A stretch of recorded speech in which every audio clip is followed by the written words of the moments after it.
military activity gilusad sa mga sakop sa 2nd Eastern Samar Provincial Mobile Force Company ubos sa supervision sa ilang OIC.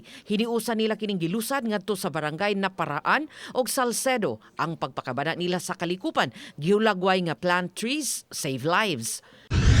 Kapin 500 ka residente sa hilit nga barangay sa Kalansiaw sa lungsod sa Bubo, Northern Samar ang nakabenepisyo sa serbisyo karavan sa lalawigan. Kauban usab ang pipila ka ahensya sa gobyerno. Food packs ug hygiene kits giapod-apod ngadto sa mga mulupyo. Aduna sa dental services, mga manok ug mga bitamina niini ang gipanghatag, mga tsinelas ug duwaan alang sa kabataan ug livelihood services sa TESDA. Gi-inspeksyon sa mga opisyal sa Napolcom Region 8 ang mga sakop sa kapulisan sa Tabango, Leyte. Ang management audit naglakip sa mga dokumento sa SALN ug ITR, pagsusi sa giisyu nga mga armas, PNP ID ug ATM cards. Nag-random check usab sa mga personnel sa ilang pag-assemble ug disassembling sa mga armas.